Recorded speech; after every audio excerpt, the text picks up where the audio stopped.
The silence is broken by somebody crying, trying to be heard, never a word. Always the attitude, sort out your own, always alone, wishing for something the world is denying. Out in the wilderness somebody's crying.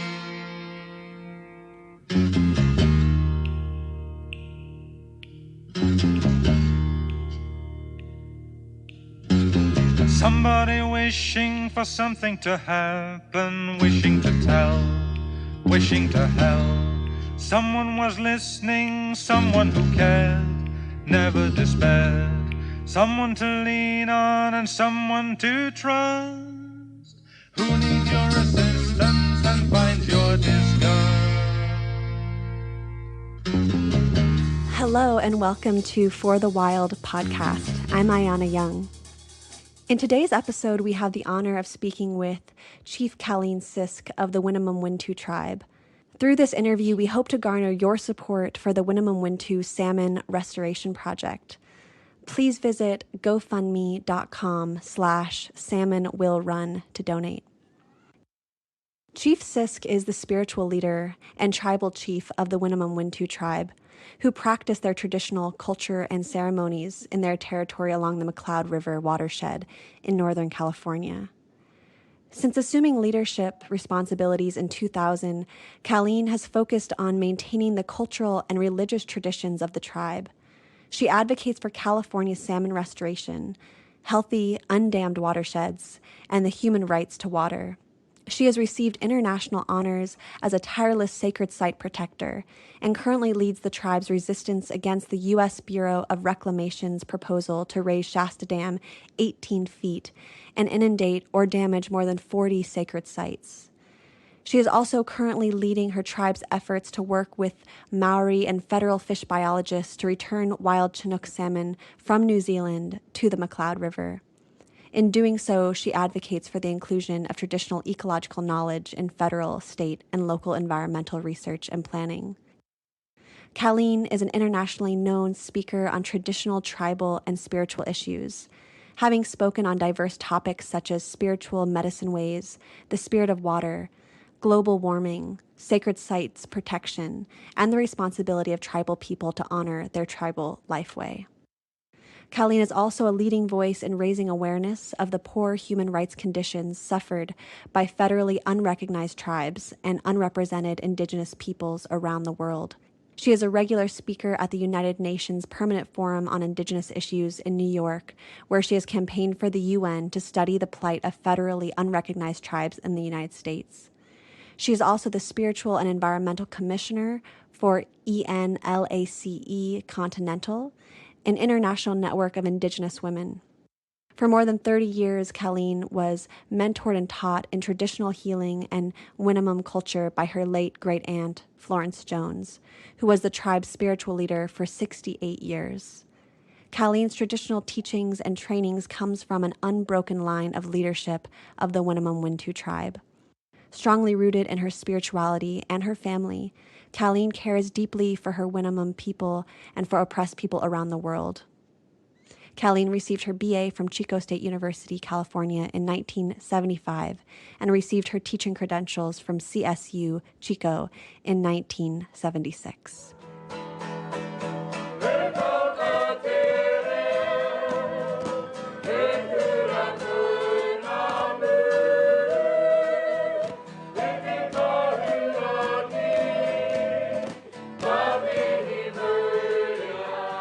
I would like to start off by kind of imagining the networks of wild water in California and how they looked much different 500 years ago. And when we domesticate water, we lose touch with something essential because rivers are the lifeblood of an entire ecologies and cultures. And as indigenous cultures have been colonized, so have the waters and landscapes they stem from. So I'm wondering if you could start us off by telling us how Wintu life has always centered around the Winnemem or the McCloud River watershed, and how this has been stifled by the colonization of water. The rivers in California The rivers, and mainly the Sacramento River, was a very large meandering river, meaning that it was cleaning and supplying water across the valley floor so that there would be no place on that system that actually was left out. This part of what the development of California did not take into consideration. When people moved here, maybe they didn't know that rivers meandered, or maybe they didn't know that there was just enough water for everything, the way that the Creator put it down. From Mount Shasta, the sacred waters coming off of the mountain, to the ocean, that there was always a finite of water that would run and would take that purity and life-giving force all the way down to the ocean and into that system.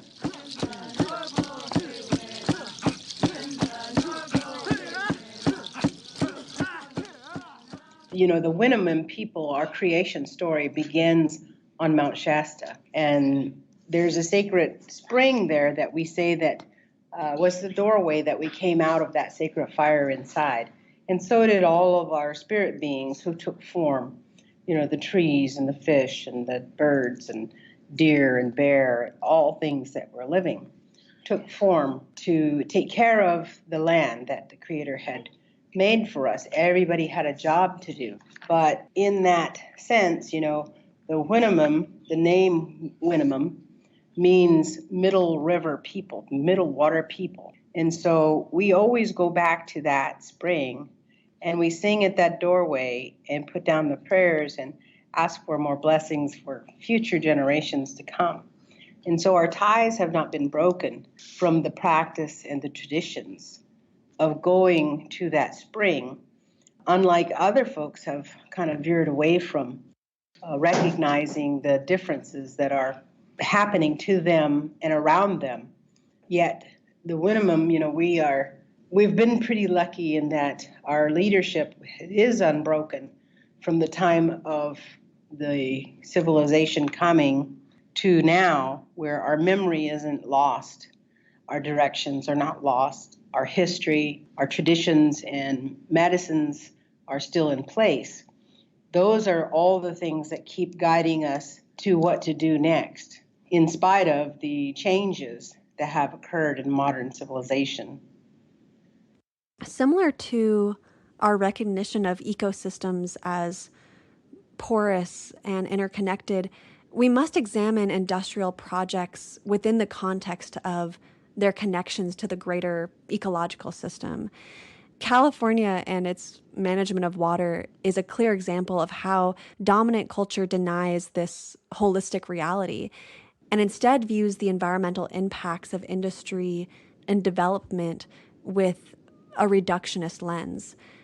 So with that in mind, I was hoping that you could elucidate Proposition 1, the proposed raising of the Shasta Dam and the, quote, California water fix, previously the Bay Delta Conservation Plan, and the fictitious boundaries between these projects, how they all fit together. From the position that we're at in looking at this water fix that Governor Brown is pushing very hard, and so are the water districts pushing this water fix, even though they would like to separate them out as individual projects, one being the Delta tunnels that'll set in 150 feet into the Delta surface groundwater, 40-foot tunnels, two of them, into the ground for 30 miles without any kind of science that can tell us what that's going to do, because it's never been done before. So there's no science available, but yet they're willing to risk doing that project in a estuary that is so delicate and is the largest one on the Pacific coast. The site's reservoir, which Prop 1 is most likely to fund because they look at that as a wet water project, is an off-stream storage reservoir that can only be filled by the waters from the Sacramento River. It has no other inlets from any streams live streams, maybe some runoff water in the winter, but most of it will be filled by the Sacramento River. That in itself is a problem in that the Sacramento River doesn't provide enough water to be putting some in storage along the way. The third part of that is the raising of Shasta Dam. It's been the keystone of California's water fix from the very beginning, and it's still the keystone of this new water fix project. Back in the 40s, before building that dam, they had the deal with my tribe, Winnemem Wintu people, and they passed a 1941 Indian Land Acquisition Act law that primarily took our land, made some grim promises, which they've never fulfilled, and now they want to raise the dam 18 and a half feet higher. You know, they've done about $15 billion worth of studies over the years to conclude that this is the best water fix project for California. The basis of this is the water needed in the desert areas of California and the 5 million people who are moving to California and the new communities that will be needed. At the same time, my tribe is going through a second devastation for this state of California in that raising the dam 18 and a half feet will back the water up over 40 of our sacred sites that we still access today. And the promises that were made in 1941 have never been accomplished by the Bureau of Reclamation, nor do they intend to satisfy the 1941 Act before they raise the dam again. And we have, tried to talk to Senator Feinstein, about these issues with no resolve. So this water fix is not the answer to the water needs in California. They're looking at California as had been in a drought for all that time. Now Governor Brown says it's not in drought now because we have a big snowpack. But that snowpack, in our lives, we know that the snowpack is not the determiner of whether or not we're in drought. We're still in drought because of the groundwater systems have been depleted. And there's no effort to recharge the groundwater systems, and no federal regulations or county laws that are assisting to do this. So there's many, many problems with this idea of raising the lake. And even now, dams are pretty archaic way of trying to save water. So it's not a system that we can support, nor do we think it's the most viable way to get water to the people who need it in California. It would make more sense to put that kind of money into the infrastructures of all of these old towns and replace the plumbing that is leaking billions of gallons of water every day.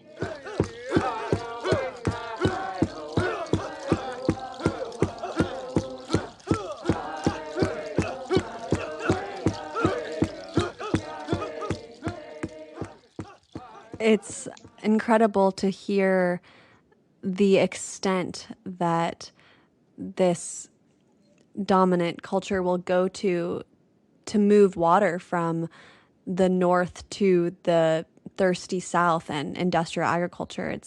It's quite incredible. And like you were saying, there's no scientific evidence that this is safe for humans, for other species, for entire ecosystems. One thing that you had mentioned was that you had spoken to Miss Feinstein, and I guess I'm wondering what is or what has been the extent of the inclusion of indigenous communities within discussions regarding these impending projects and their environmental impact assessments. And do you foresee a way in which the California government can be held more accountable for their tireless disregard for indigenous peoples, lands, and waters? I know. It's a very complicated issue that only gets more complicated if you try to talk to the government about, all of their exotic, I call them exotic water laws that protect the rights of people who hold those water laws. But the majority of the California people, the population, have no water rights. Other than, they passed the human right to water not too long ago, about 4 years ago now, a human right to water. Basically, everybody else does not have a say-so in these kinds of things. I mean, even the twin tunnels, as much as people have tried to get that on the ballot so that the population could have a voice in whether or not that project would be done, have failed to get the twin tunnels on the ballot for the California voters. Instead, we are now told that as soon as September, that the water districts who would be paying something like 15 or 16 billion dollars to do this project are deciding whether or not they're going to pay that amount to get this project done, because the state doesn't have that kind of money and the feds are not going to be putting that into the water fix in California. So it's kind of these giant corporations, we say water districts, but they're mega giant corporations who are charging every community, every town, every city top dollar for delivering water to those places. And in some places like Alpa and Seville, the water that they deliver goes through pipes and goes through a system that is not filtering that water, so that whatever comes out of their taps is not usable by the people. And so there are major problems throughout California about this water fix project. But in reality, it looks like mega water district and water users who do not want to change, like Resnick Farms, who are growing almonds in the desert, which takes 30 gallons per nut to produce, is continuing to do that, continuing to plant trees. And through this, 5 or 7 year drought, they have not lost a profit. They have soared in profits. And so, while other people have been restricted on water use, and California's population was supposed to reduce water use by 25% a couple years ago, the mega farms were exempt from having to use less water at all. And there's no restrictions on the kinds of crops that are grown in places where it shouldn't be grown. In the desert, they're growing crops now that are filtering through soils that are not built for growing, and the selenium is coming up, and now the land has become fallow. So now they're being paid to retire their farmland because it's fallow land, and they're keeping their water rights, which is, going to be the new blue gold. They're shifting out of farming and into energy, because those fallow lands, like in Westland Water District cases, that's before the court, they were let off the hook for paying $400 and some odd thousand, and they retired that land and built solar panel farm on 600 acres. But even in doing that kind of thing, it's like, while solar seems to be one of the answers that people are looking for, anytime you do anything mega, it doesn't turn out to be a good thing. And I can see already that the mega solar farms are causing more unbalance in nature to occur, because those mega solar farms are catching the birds on fire. And they call them streamers. So you can get a job in a solar farm going around picking up dead birds that caught on fire by flying over the solar panels. And for California, this is a big mistake, in that California is a flyway for many, many birds, little tiny birds, that as soon as they hit those solar panel farms, they ignite. And so we have to be careful about, going overboard with something that seems like it's an answer. And to me, the bigger answer would be to work to get people and communities off the grid. Solar panels on your house or in a community would be different, where there's trees and wind, and different than a solar field that's generating heat so hot that it catches them on fire. You know, there are many other solutions to this issue than Governor Brown is looking at, or Dianne Feinstein seems to be too rooted in with Resnick's and some of the other mega businesses like Westlands to be able to talk with us, or any of the other Restore the Delta campaign people who are, just general population who don't like the idea of the big water fix, and it's going to ruin the real farmers. I mean, we have real farmers in California, and that's where I think people are sliding by in saying the farmers feed America, because the mega farms, they're GMO farmers. They produce 8 crops, and the real farmers are the ones that are struggling every day to make ends meet. They don't qualify for the discounts or supplements to farmers. They're the ones who are paying higher prices for their water to even water their farms.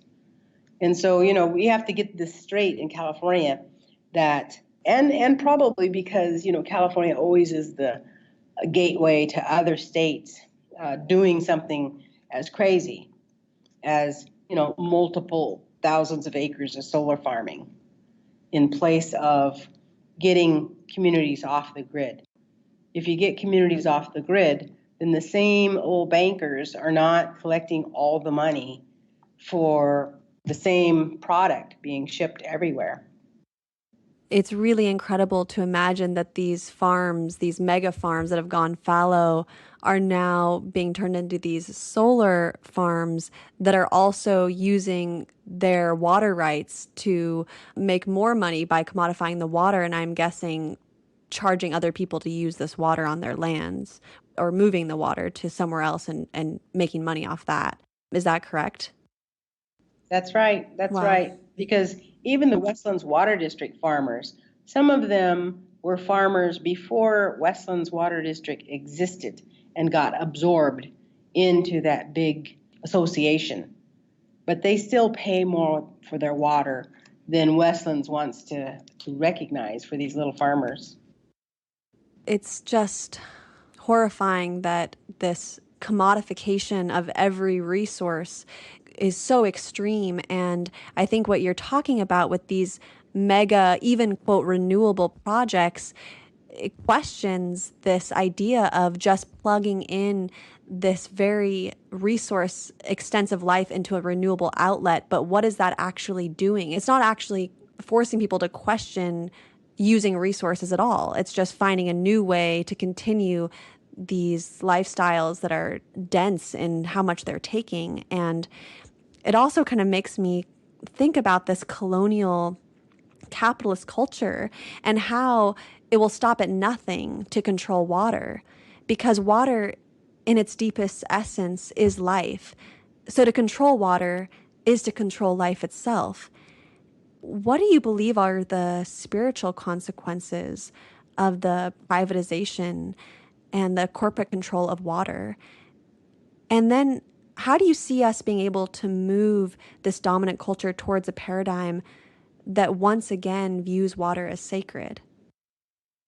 There's a lot of issues that counterplay against making good sense about making good decisions, protection for life, right? Here in California, we are the, what did I hear in Paris?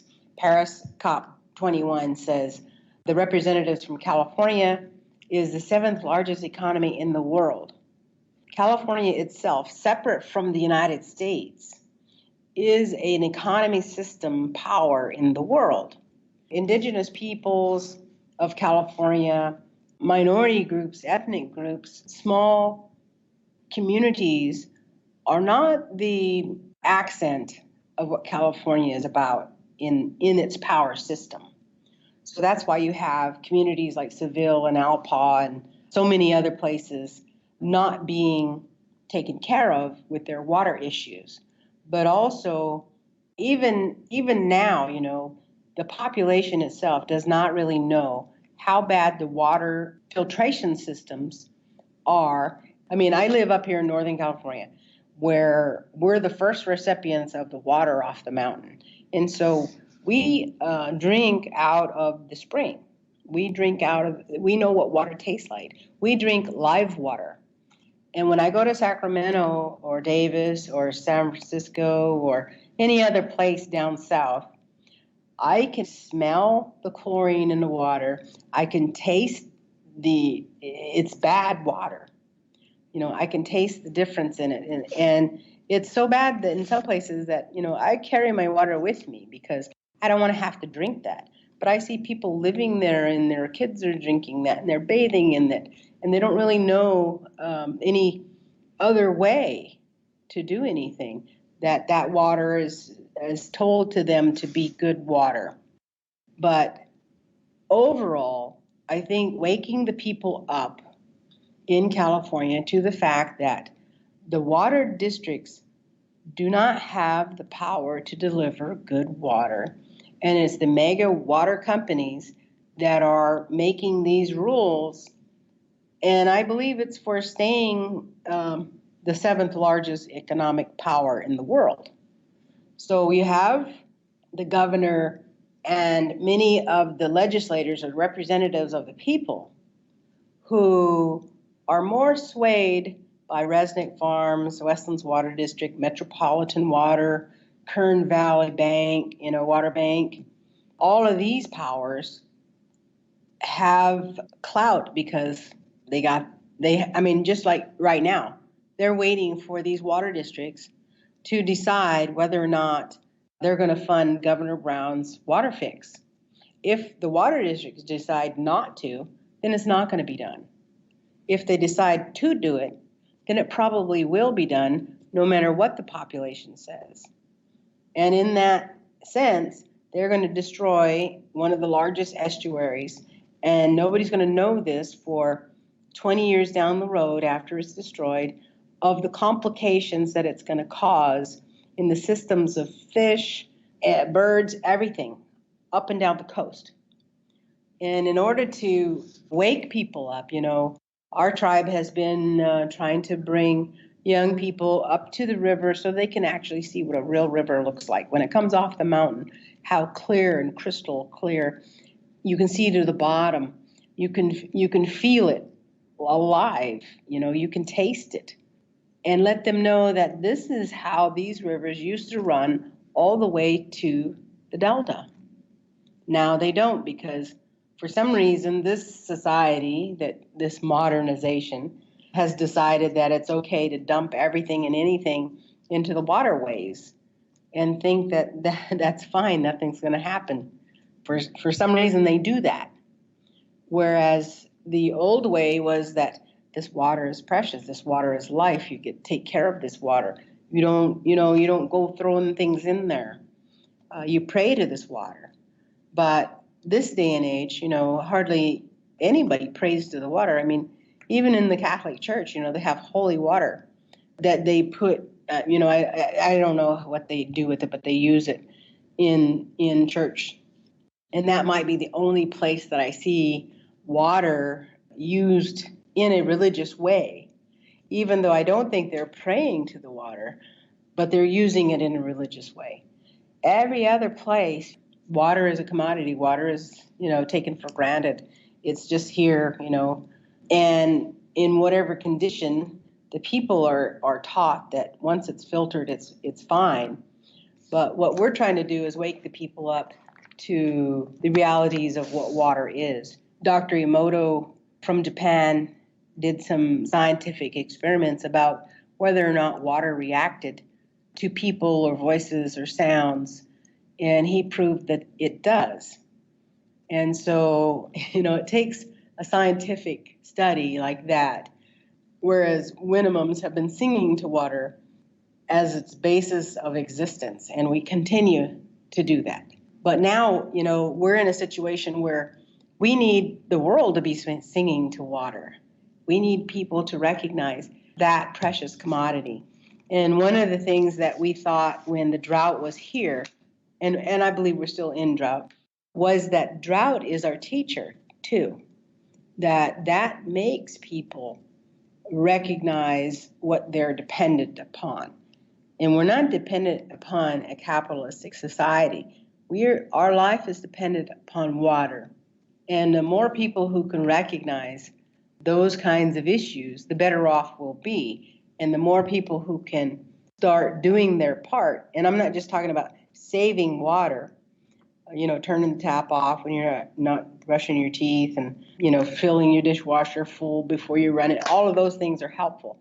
But what I'm talking about is that people can recognize the significance of those drops of water and start changing their ideas about what they do. Because, in our area, I see new people moving into our area, and pretty soon they have a lawn. And then pretty soon I see them out there with their little ATVs with their their sprayers on, and they're putting Roundup everywhere, along the fence line, along their mailboxes, and it's next to the gutter that goes into the stream. Even at a water meeting, I asked this one lady, I said, well, I'm trying to do a campaign against Roundup. She goes, oh, I use Roundup, but I only use 1 gallon. It's like, well, 30,000 people bought 1 gallon of Roundup. That's 30,000 gallons of Roundup that's going into our water system right here.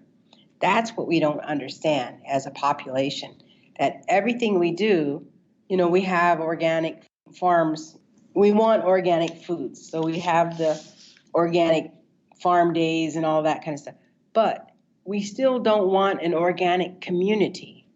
And that's the basis. Let's stop using the antibacteria soaps that are going right out into. Why do you need it? If you're going to wash your hands, then you don't need that.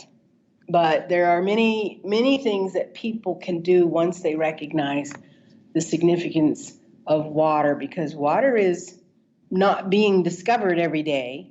It's not like, oh yeah, we got a new glacier of water coming out that's going to fill all these lakes up. There is a finite of water, and there is a finite that we share of a freshwater sea underneath us that encircles the world. And so people have to think bigger, and I don't know if they can without either science or a change in religious ways of thinking or seeing water, or maybe just struggling enough to recognize the difference.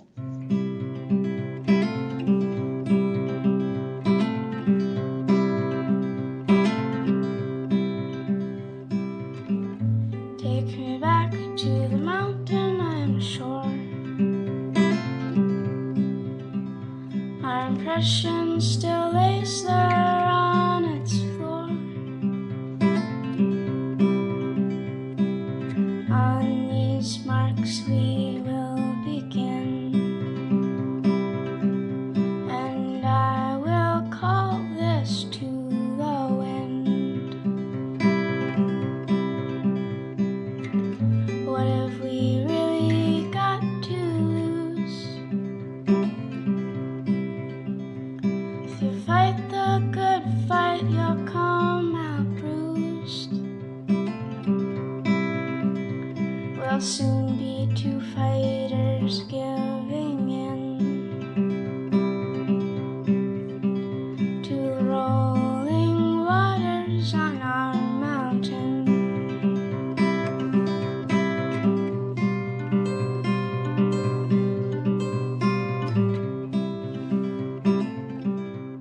Yes, thank you so much for taking us through these very complex systems in California to help us understand where the water is moving, who owns it, why it is controlled the way it is. It's intense to learn about. And thank you so much for also bringing up when people say, well, I'm just one person, but it's not just about one person. If, like you said, if one person uses 1 gallon of Roundup, but it's not just that 1 gallon, it's 30,000, it's 60,000, it's millions of gallons of Roundup or antibacterial soap or some kind of toxins or even flushing our toilets. I mean, there's so many ways in which water has just kind of been desanctified.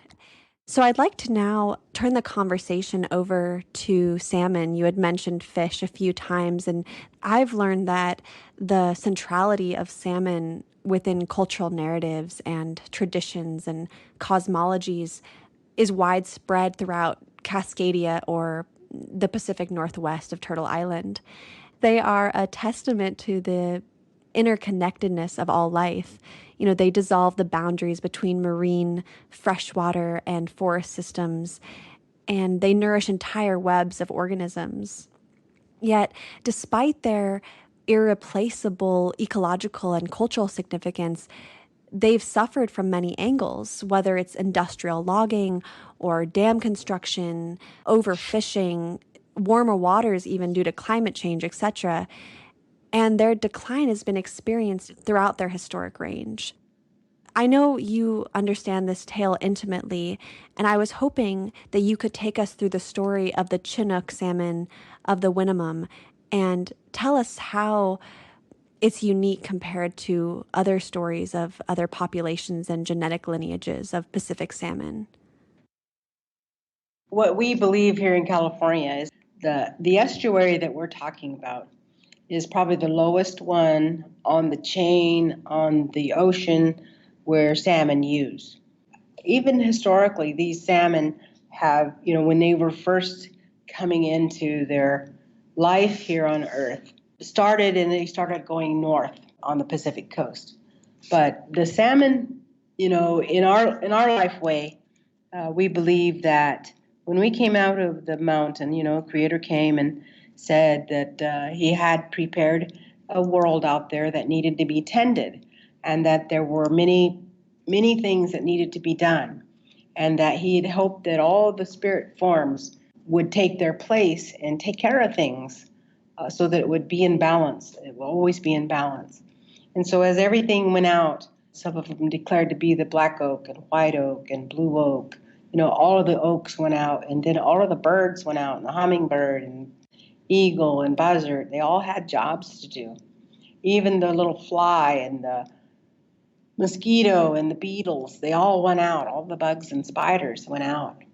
And then all of the little nocturnal ones said, we're going to take care of the night. And they all went out, the possum and the skunk and all of them, they all went out. And then the ones that were in the water, the otters and the seals and the sea lions, they all went out too. And finally, towards the end of it, after all of the helper beings, everybody went out. There was this one little spirit being still left, walking around the fire inside that sacred Buyumpuyuk, where that fire was. And finally, he says, I'm going to be human. And he went out the door of the spring and went running down the river. And the Creator thought to himself, that one's going to need a lot of help. And so he called back the fire spirit and the mountain spirit and the waters and asked them to take care of this little one, to give them advice, to be there, to help them think clearly and straight. And then the salmon came back and said, well, that spirit being, that human, is going to need a voice. And so we're going to give up our voice so that they can be able to communicate. And so since that time, Winnemems believe that we have this blessing from salmon, and that because of that, we should always speak up for salmon. We should always take care of the salmon.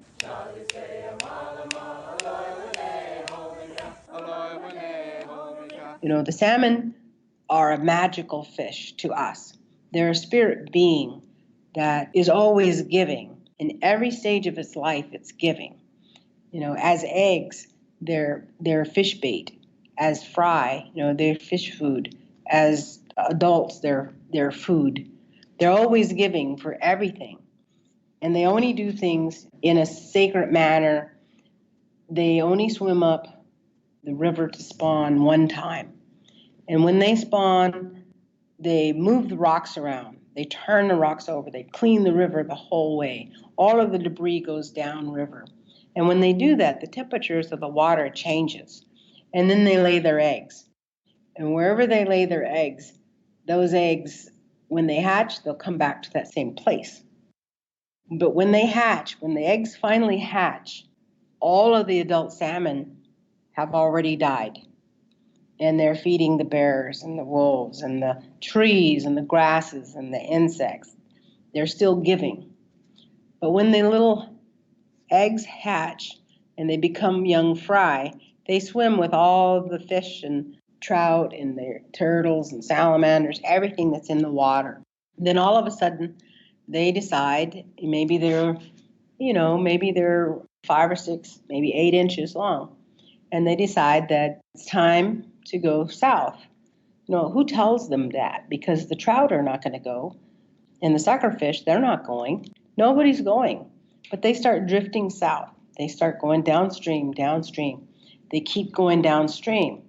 And they come into another river, and they still keep going downstream. And they come into another river, but they still keep going. When they finally get to almost to the delta, they realize that it's saltwater and that they are not saltwater fish, they're freshwater fish at the time. But instead of saying, you know what, we made a mistake, we better just shimmy on back up to our spawning grounds and stay there, where the trout are, where we know everything is. But they don't. They stay in that estuary until they change into saltwater fish. And when they change into saltwater fish, they swim out into the ocean, and they're out there for 4 to 7 years. Anymore, the way that fish have been treated, most people would argue that they're only out there for 3 or 4 years. But traditionally, they could be out there for 8 years. Nowadays, it's changing. But they're out there in the ocean, and they're still giving. They're still feeding the orcas. They're still feeding everything that's in their path. They're always giving all the time. And in that time span, they're swimming with all the other fish, not just from the McCloud River. After swimming 300 miles to the ocean, they are swimming with all the other salmon up and down the Pacific coast. Then at a certain point in time, it seems like there comes a message to them that says they have to go back to their spawning ground.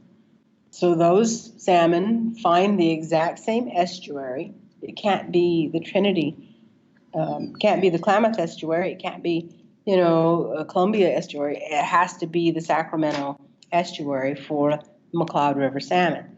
And they come into that estuary as adults. Sometimes, a long time ago, they would be like 100-pound adults. But nowadays, they're, it's said to be big if they're 45 pounds. But of course, that's like half the size of what they used to be. But in that change, they come back in, and they have to change back into freshwater fish. So the estuary is very important, and the delta smelt is their longtime partners. Those delta smelt have been in the estuary for over 6,000 years, but almost extinct now. But they're their buddies. They're the ones who help the salmon transition to be able to go upstream again. Even the jaws of the salmon can change during that time that they're getting ready to come upstream. And when they're ready, they start swimming upstream. And as they go, it doesn't matter how hard it is or how long it seems. The American River comes in, and they can't say, let's just go right up here on the American River and we're going to spawn there. They can't do that because that's not their river. So they keep going, and they bypass, the Feather River, and they bypass Butte Creek, and they bypass all of these other tributaries that are running into the Sacramento River until they get all the way up to the McCloud River. And then again, they find the spawning ground that they had. And there's many little tributaries coming off of the McCloud that some of them are from Tarantula Creek, some of them are from Hawkins Creek, some of them go all the way up to Big Springs. And they spawn there. And then again, once they spawn, they all die and it starts all over again. But that's why the Winnemem believe that they are creators talking to them. They're still connected. because they only do things one time, and each generation has to have that connection. When the fish stop doing what they were told by Creator, that connection will have been broken, and there won't be any hope for our water systems. So right now, our fish that were taken from our river swim in New Zealand because of fish hatchery. We are working very hard to bring them back because we believe they will help bring balance back to the river systems here in California. But not only that, but they will change many things in the ocean as they come back into that system. Because in New Zealand, our fish are still wild. Wild winter run Chinook are over there from our river. And when we bring them back, the water systems will wake up. And so will the people. The people will wake up. Because our hope is that, we have this chance to do this. And the people must wake up to the water systems and start participating and start being satisfied with the kind of life structure that is given to them, and kind of relax from this capitalistic view of having more and more and more and having more disposable things, to getting more happy. And I think when the fish come back and the waters are good, then people can be happy again. They don't have to have all of this outside stimulation that creates all the junk in the world.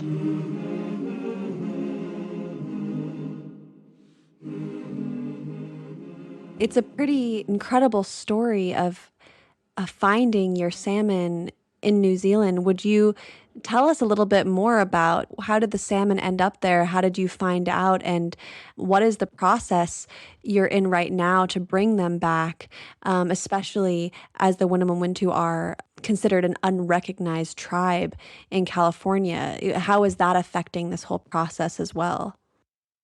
We have always had this story, a story that tells us that when Livingstone Stone came to our river, he was a fish biologist from the East Coast. He didn't really know anything about Pacific salmon and didn't know that they died after spawning. He thought they were like the Atlantic salmon that don't. The tribal people, the Winnemem Wintu people, were very disappointed in this approach that was being taken because, you have to put it in the frame too, is that since gold was discovered and the first policy of California was to exterminate all the Indians, so there was a war against, not quite a war, but like a Holocaust happening against all California Indians up and down the state. They were after the gold, but there was no gold found on the McCloud.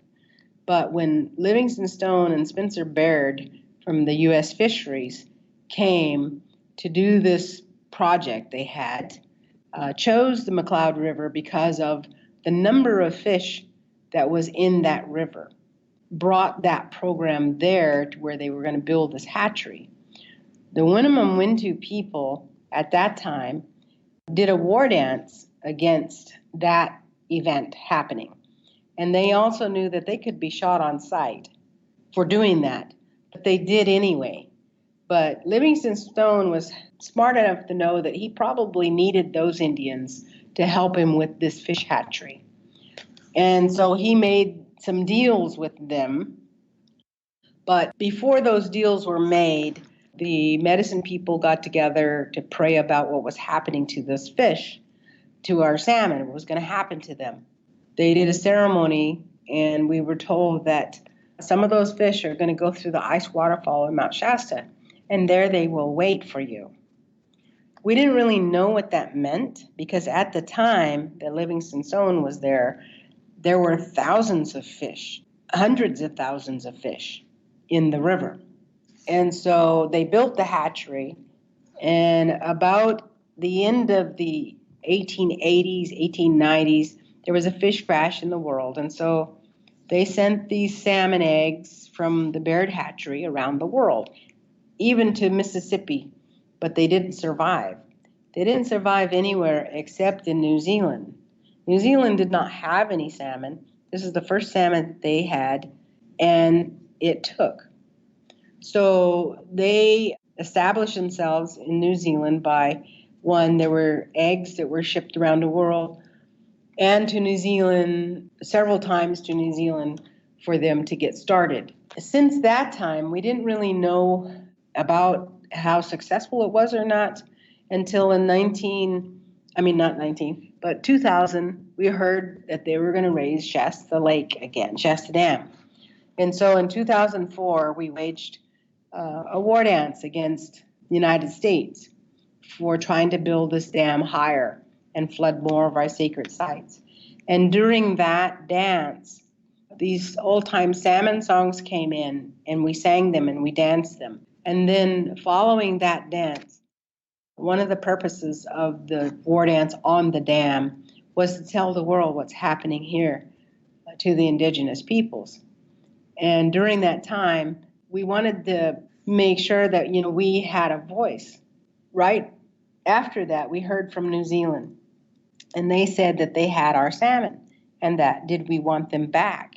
And so from that point on, it's been this process of getting our salmon back from New Zealand. We went there, we danced for the salmon. We have a documentary called Dancing Salmon Home that tells a lot of the history and our connection to the salmon and our new family and friends of Maori people, the Naitahu people, and the ones who are still willing to help us bring our salmon home.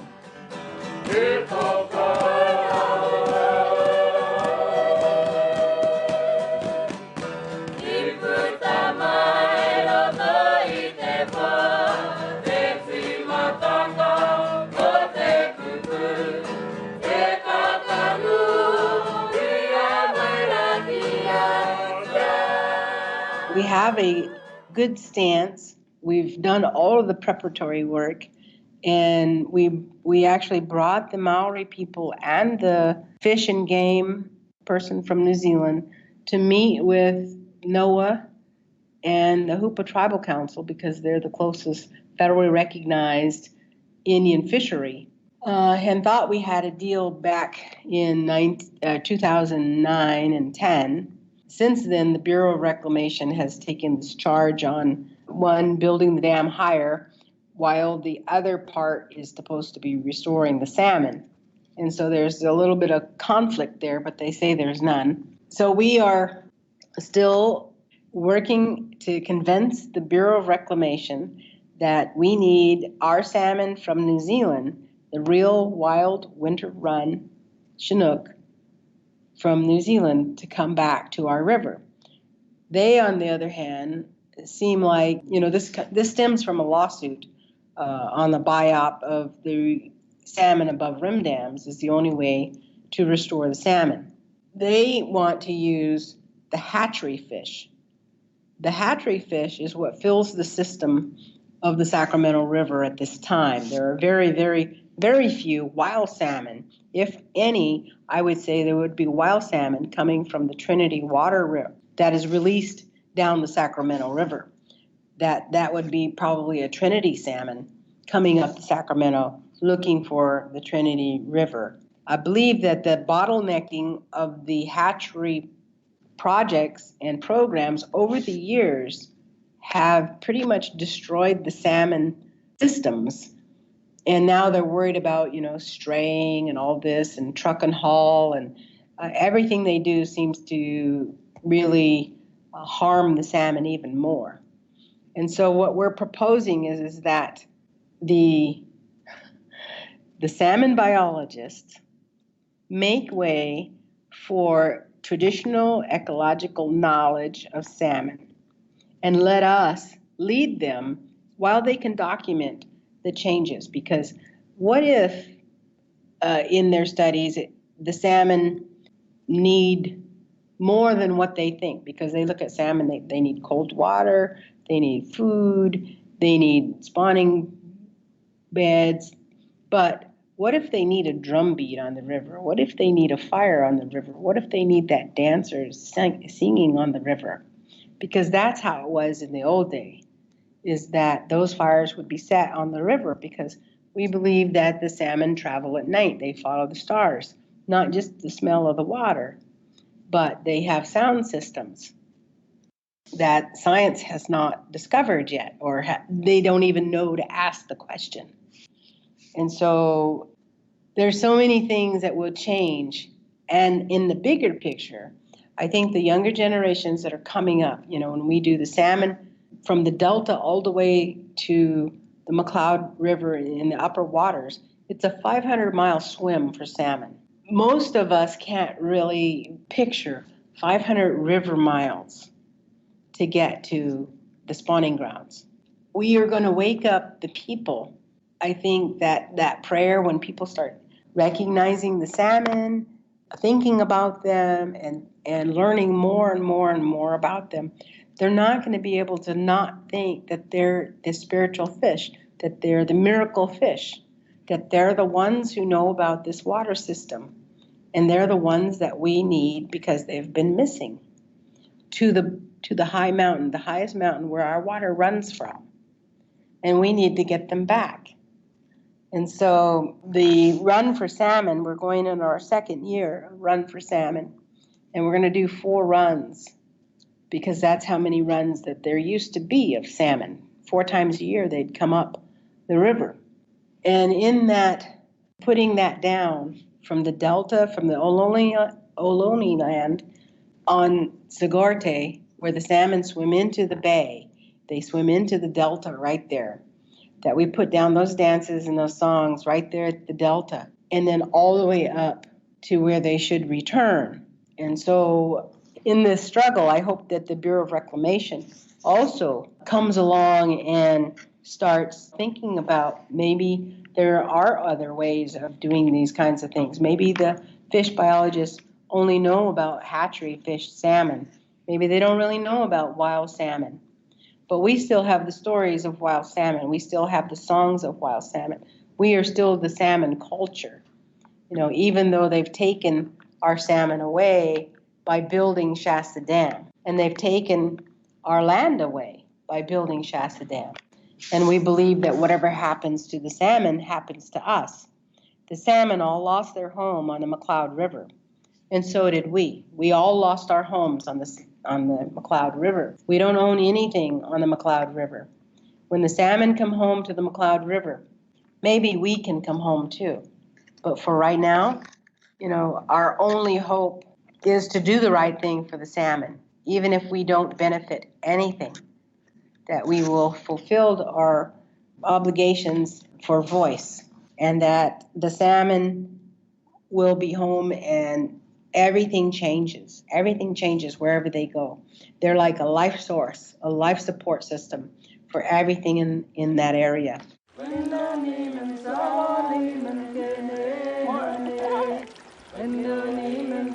Thank you so much, Chief Sisk, for going through that deeply moving story with us and explaining how the salmon are a life force in this region especially.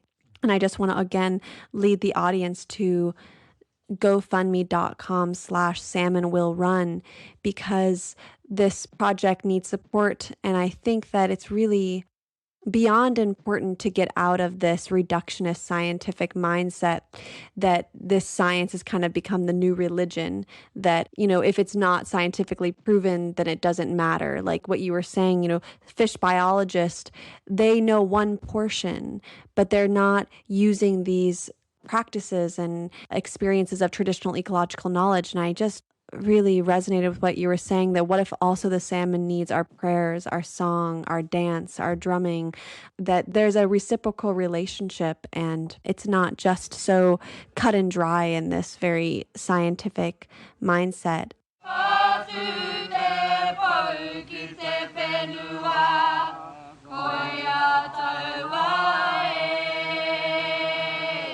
I have one more question for you. This is about Mount Shasta, the location of Mount Shasta, and I think it's important to bring up further ways in which colonization persists in the modern day, not only directly through oppressive relations with government and industry, but also through more insidious manners such as the commodification of spirituality. And Mount Shasta is known internationally as a place of tremendous spiritual power with, this strong energetic pull, drawing thousands of visitors each year. Shasta has an abundance of New Age retreats with tours of sacred sites and guided vision quests and meditations, etc. And they're often absent of any recognition that the original caretakers of this sacred land are still present, the Winnemem Wintu tribe. So it seems that often central to this culturally appropriative spirituality is an emphasis on personal gratification rather than a living relationship or reciprocity with the land. The way I see it, if you uphold the land as sacred, then you also have a duty to protect and care for it. So I'd love to hear your thoughts regarding the consequences of cultural appropriative spirituality, especially in this Mecca, this Mount Shasta area. Yeah. As we go back in time, and people can say, oh yeah, that's a long time. I've been doing that for a long time. But in the 60s was this change nationwide of citizenship and all of these things, like rights, right? The civil rights, everybody has a right to this and that and everything. But towards the end of the 60s and into the 70s was this sacred place seeking. The hippies were formed and the big searches for whatever they were missing inside from their own churches began. And in the 70s, we had entered a lawsuit to defend Mount Shasta against a ski lodge that was proposed to happen very, very close and maybe even on top of our sacred spring. And during that lawsuit, we were challenged to prove that that was our sacred spring, because one of the things that worked against us is that there were no village sites there. There were not any arrowheads there. There was nothing there. And we said, there's nothing there because it's such a sacred place that you don't leave anything there. And so then we had to result back to it being a sacred place. And once we did that, we did win the suit against the Forest Service. Claire Cummings was our attorney at the time, and we actually stopped them from building that ski lodge and building those things right on top of our spring. But the other thing that happened is that we exposed our spring to being sacred. And once that happened in the 70s, it continued to roll over. People were seeking out the sacred places of the world, and then, Mount Shasta has taken a position in that light, and people started showing up. Well, in the 80s, the government decided that we were no longer a federally recognized Indian tribe. And so we are struggling too. We have to say that we were once 14,000 people along the McCloud River and maybe even more. As our salmon were in the hundreds of thousands on the McCloud River, but are no more. So at that point in time, at the turn of the century, there were only 395 Winnemem Wintu people left. My grandparents being those people that came out of the Holocaust and outran the bullets or outsmarted those feasts that they call them, peacemaking feasts. And we survived, but we were very low in number, and we're still very low in number, and the government doesn't recognize us as being Indian people or tribal people. But that doesn't stop us. They have never been on our side ever, so we don't expect them to be doing good things for us now. But we are always opposed in protecting and doing the right things for our sacred places, for our waters, our water systems that have to be done. And so Mount Shasta, we call Buyumpuyuk, they changed all the names of everything. So people get confused, like, we're going to Mount Shasta, not Buyumpuyuk, but it's the same thing. So we're still here. We take care of that mountain. We have the songs, we have that. And I say that because we had languages already here that for thousands of years was the vibration system throughout that part of the trees and the land and the rocks. That was the harmony that kept the hummingbirds and the bats and all the living things there in place too.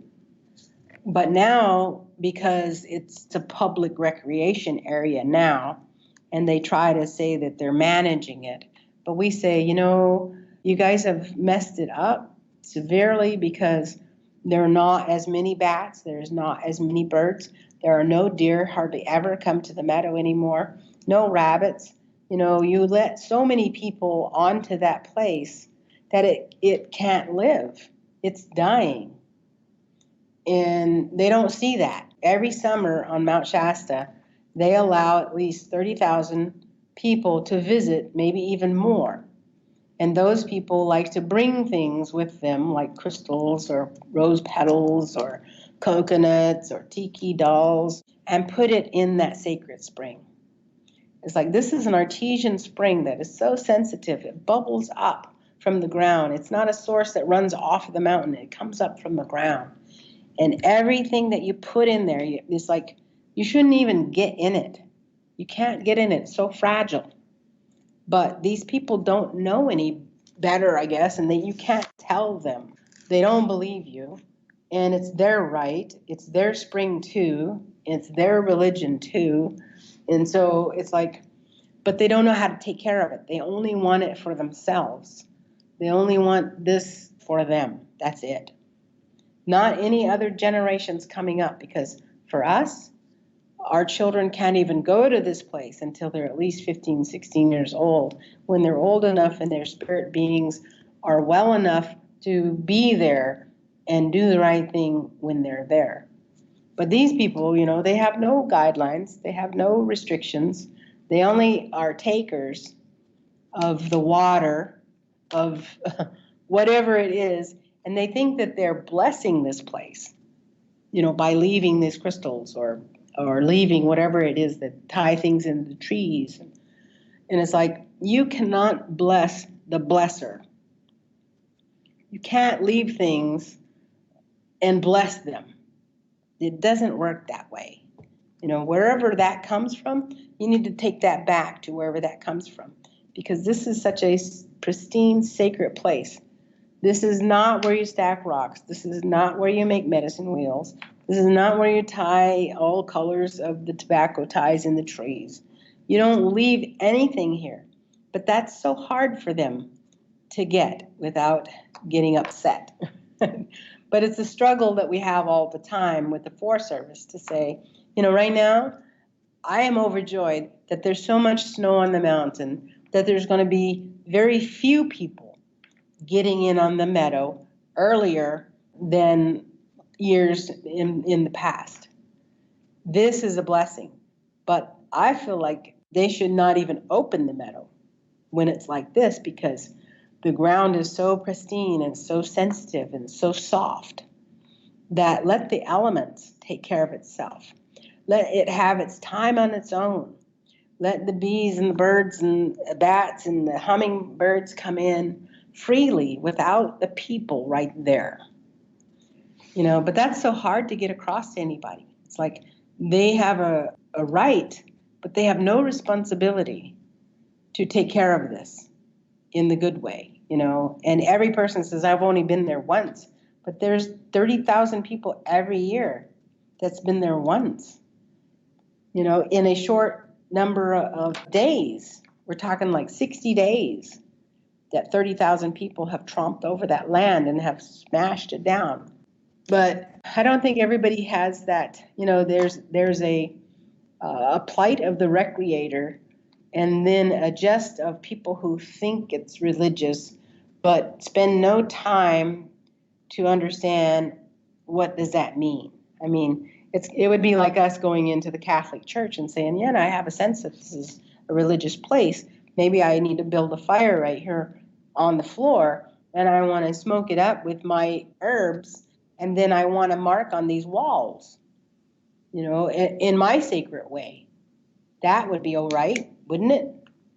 That's what we're up against in these places that are so sacred. And I say that because we believe that this mountain, Buimpuyuk, is connected to 20 sacred mountains in the world, including Mauna Kea, which is the tallest mountain in the world. And so we went to Mauna Kea. I believe it's connected to Uchimik in Russia, in the Altai. And we went there and to the Altai and saw what that was. And we went to Mount Araki. And I believe that these are all associations of the sacredness that holds our world together.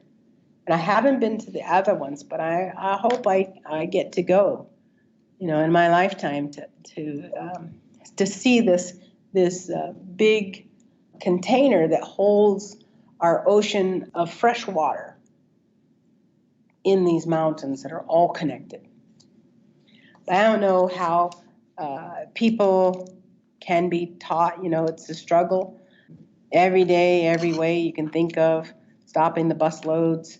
We're fighting against Crystal Geyser right now that's on Mount Shasta that wants to take an unlimited amount of water off the mountain. And we're saying that's a cultural resource. You can't do that because if we allow Crystal Geyser to take 100,000 acre feet of water or 100 acre feet of water, that means everything downstream is going to do without 100 acre feet of water that's needed because that's how it's been set up. There's not extra water on Mount Shasta that the state of California doesn't need.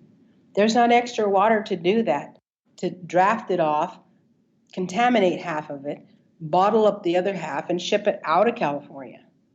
This is not the wisest way to deal with a sacred place or the water systems. But we do believe that the water is a sacred being and can come and go as it pleases. It's one of the most powerful beings there is, and it chooses where to be. They do things on Mount Shasta, then maybe it won't come up no more. Maybe it won't be there no more. Then what are they going to do?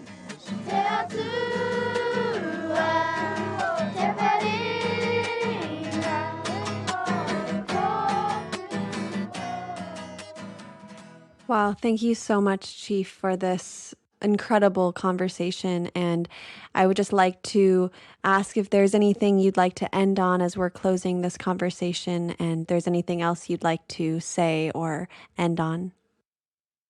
Yeah, only that the unrecognized issues that exist for tribes in the United States needs to further educate people about these things because it's a discriminatory process meant to keep tribes like mine from being able to protect our sacred places. People need to remember that we're from here.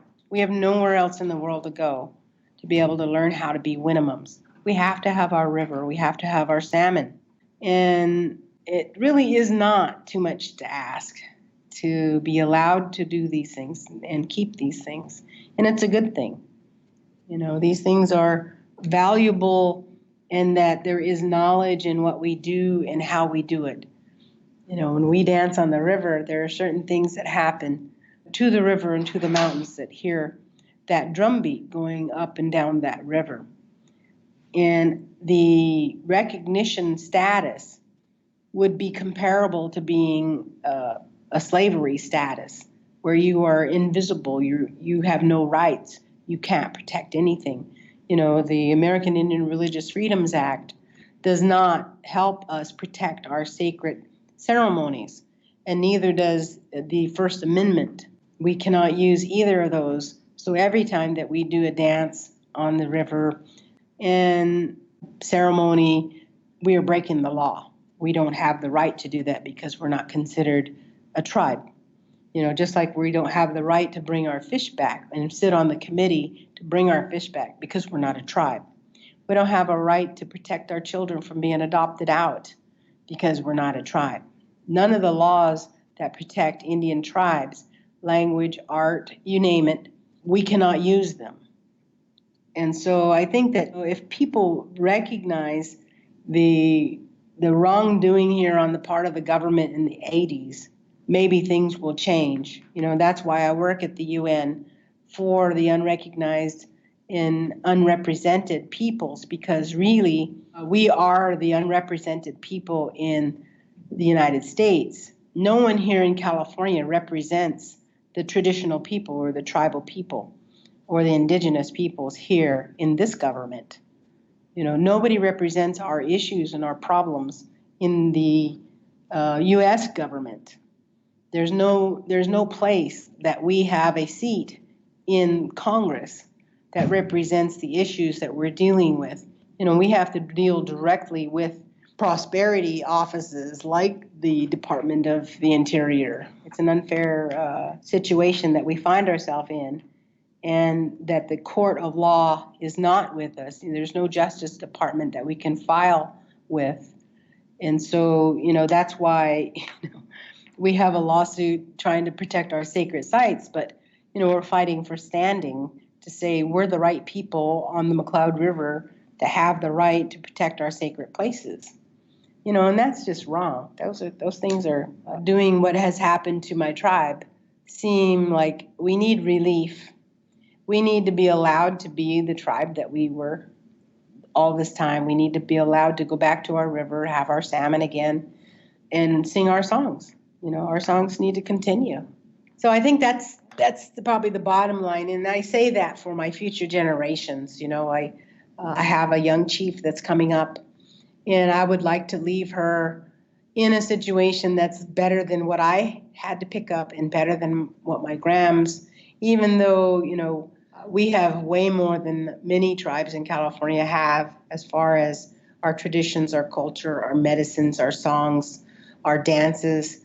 And in that light, I'm thankful that my tribal leaders ahead of me, preserved for us. Thank you again so much. And I just want to lead the audience to your GoFundMe page to do the salmon restoration, which is gofundme.com/salmonwillrun. And also, if you'd like to learn more information, go to run for the number 4, so run number 4 salmon.org to learn more about this powerful journey led by Chief Caleen Sisk of the Winnemem Wintu tribe. So again, thank you so much for all of your time and your wisdoms and explaining to us these complex dilemmas facing California, Mount Shasta, the salmon, and the Winnemem Wintu people. And our support is with you, Chief. Thank you. Thank you very much. Bye-bye.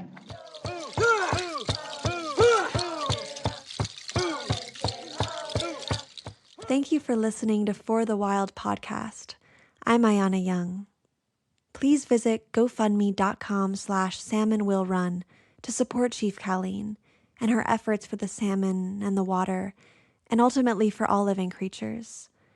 I believe we must start supporting each other in this movement and make a practice of tangibly engaging in these fights to preserve the remaining biodiversity on Earth. The music you heard today was a mixture of Maori and Winnemem songs from the Dancing Salmon Home documentary. The interlude song was Mountain Song by Nicole Reynolds. Our theme music is Silence Returns by Bo and Like a River by Kate Wolf. A huge thanks to our new producer and editor, Reach Out, and to March Young for their production brilliance. Also, a bow of gratitude to our research director, Madison Migulski. I'd also love to thank Nidia Alicia, a tireless warrioress on the Run for Salmon campaign, who coordinated this interview. We have a newsletter coming out soon, so go to forthewild.world to sign up. We'll be sharing the exciting developments with the Native Species Nursery, the Tongass film, and the festival appearances I'll be making next, so stay tuned.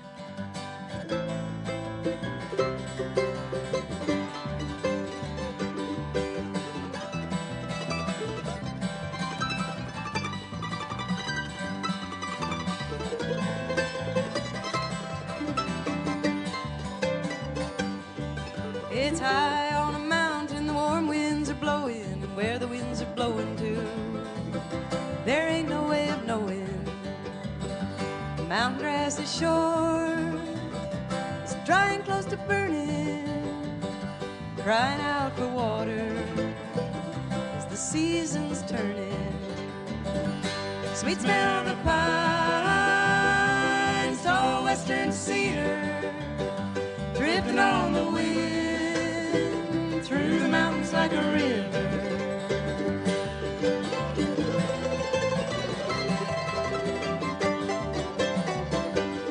I've been too long away from this wild open sky on the concrete trails that wind through the canyons dark and wide. The sounds of people talking in words of blue and gray, smells of doors and windows closed against the day. The sweet smell of the pines, tall western cedar, drifting on the wind through the mountains like a river.